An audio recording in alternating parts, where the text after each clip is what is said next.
Hi, my name is Joe Branson. I run the Teen D&D program at the New Haven branch of the Scenic Regional Library, and as part of the summer reading program this year, I've been asked to create a short video explaining what Dungeons & Dragons is. The first thing I should cover is where D&D comes from. D&D, Dungeons & Dragons, is a fantasy tabletop role-playing game created by Gary Gygax and Dave Arneson in the 1970s. Now, if those names don't mean anything to you, don't worry about it. It's just for historical purposes. There's not going to be a test or anything. So now, just to cover all of our bases and to make sure everyone's on the same page, we're going to cover some initials. RPG and TTRPG. RPG stands for role-playing game. Role-playing game is really less of a game and more of a communal way of storytelling, in which each player plays a character or takes on a role. There are several video games that fall into this category. TTRPG is tabletop role-playing game. Same concept, but more like a board game. These are some examples of other tabletop role-playing games that are available to play.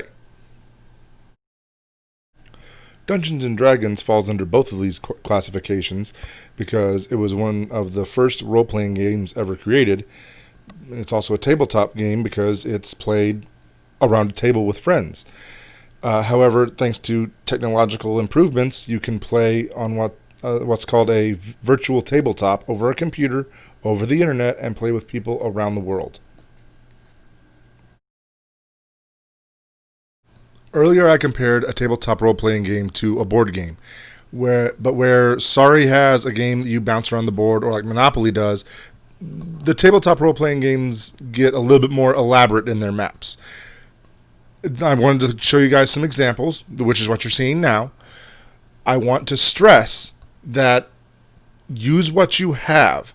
If a hand-drawn map works just as well as something printed off the computer, or something built out of papercraft, or something, idiotically beautifully elaborate. I wish I had the money to afford something like this. I don't. And your players will understand if you don't either. The paper maps work just as well. It's all about the story, not about the trappings that surround it.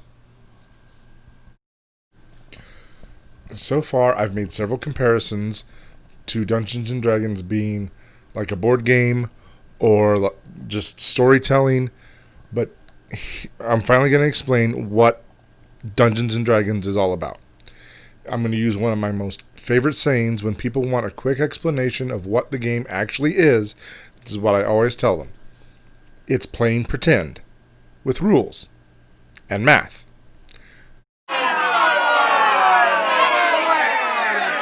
Wait. Don't turn the video off. Let me explain. That was a bare bones explanation of what the game is. It is so much more. Now I'm going to give you a list of reasons why you should consider playing Dungeons & Dragons, and hopefully by the end of it, you'll come to understand why it's endured for so long. First of all, it's accessibility. It's fun for all ages. You can get 4 generations of people playing the same game and just having a ball.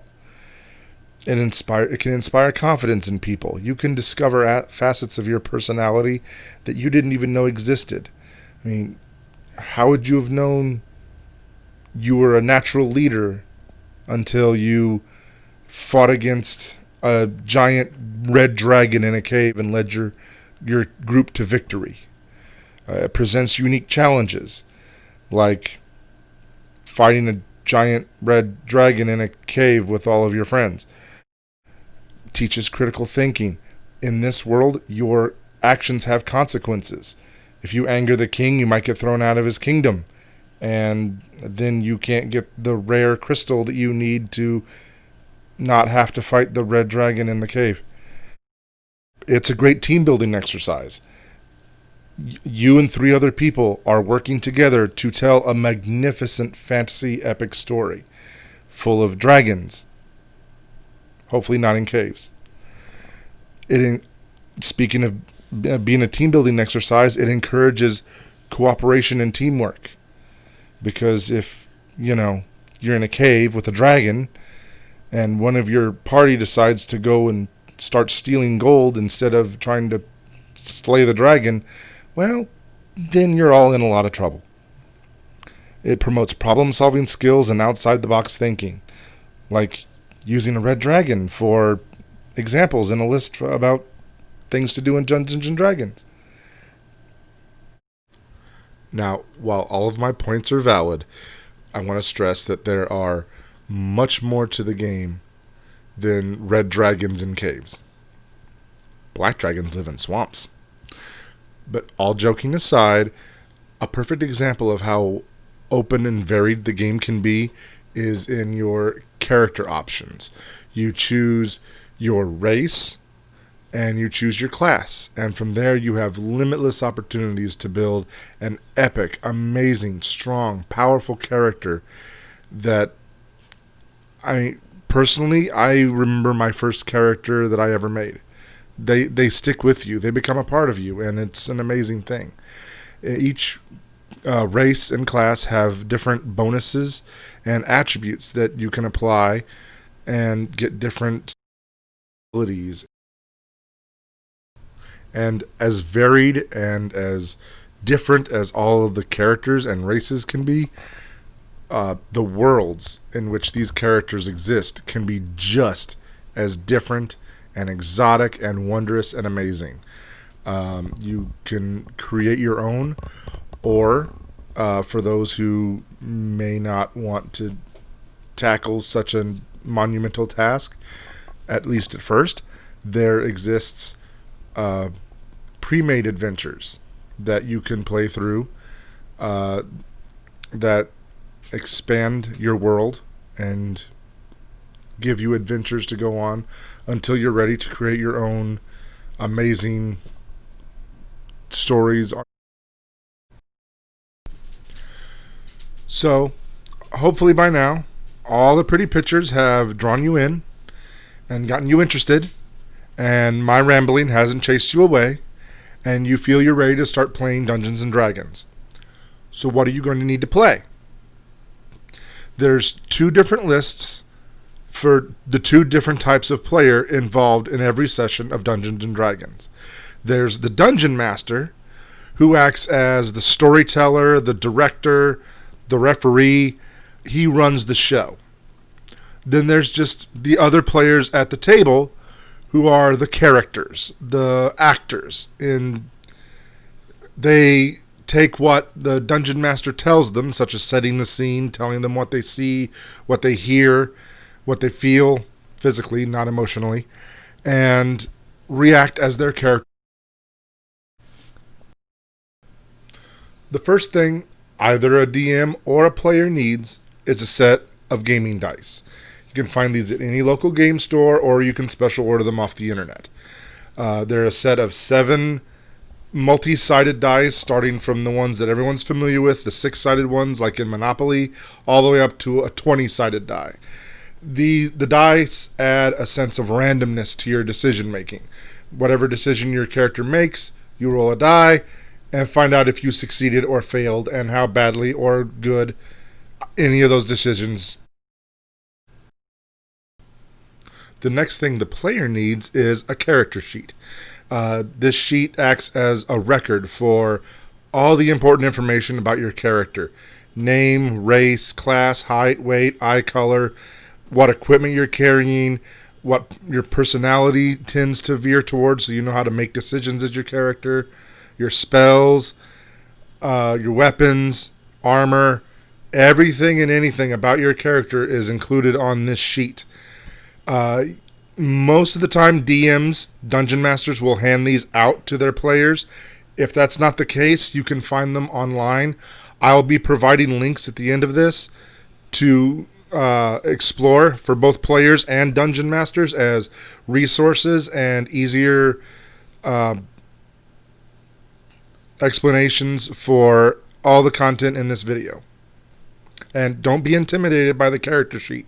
I know it's going to feel like doing your taxes at first. It's actually extremely simple, and the player's handbook has an entire chapter devoted to filling out the character. Speaking of which, the next item on the list for the player's equipment is the player's handbook. Like the dice, these can be acquired through a game shop, a bookstore, or even online. There's even options for digital-only copies, such as D&D Beyond. What the player's handbook does is exactly what the title advertises. It is a handbook for the player to play the game. It includes the base collection of races and classes. They do get expanded on in other books, but to start playing, this list is all that's in the player's handbook is all you will need. And it also includes weapons, spells, and their effects, how they work, how combat works, how turns work. Um, it is a handbook that explains the rules, and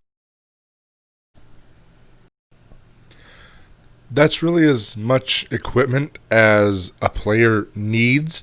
There are a few ancillary items like pen and paper or snacks, but that's really as much as a player truly needs to get started in the game. Over on the Dungeon Master side, there's a few other items you'll need, such as the Dungeon Master's Guide. This is the Dungeon Master's version of the player's handbook. It teaches an aspiring storyteller how to craft and shape their story and how to throw monsters and traps and situations at their players. Now, Dungeon Masters will pair this book with its companion, the Monster Manual. This is where you get all the information about the monsters that you will face as a player. It has their sizes, their temperaments, their skills, their abilities, pictures, everything you need to know what kind of enemies you'll be facing. Now, the three of these books together, the Player's Handbook, the Monster Manual, and the Dungeon Master's Guide, are make up what's known as the core rule books of the game. So the final thing on this list is people to play with. It sounds silly, but sometimes finding a group can be a overwhelming and challenging task especially for a brand new player. My recommendation, just like with the dice and the core rule books, visit your local game store, visit your local library, talk to people. I know that last one can be intimidating, but put yourself out there. If you want to find a group, or if you want to pull a group together, invite other new players. Do what you have to find your group, and it may not be perfect. You might shuffle some people in and shuffle some people out, but you'd be surprised at what you can do when you introduce other people to the last thing I want to mention as far as playing supplies, there is a number of what they call starter sets or essentials kits that the company who makes the game, Wizards of the Coast, have released, and they are great resources for both the starting player and the fledgling DM to really cut their teeth on. They include everything, including an adventure and some miniatures and a set of dice that box. Now, keep in mind, even though there are starter sets and essentials kits and all these rule books out there, make this game your own.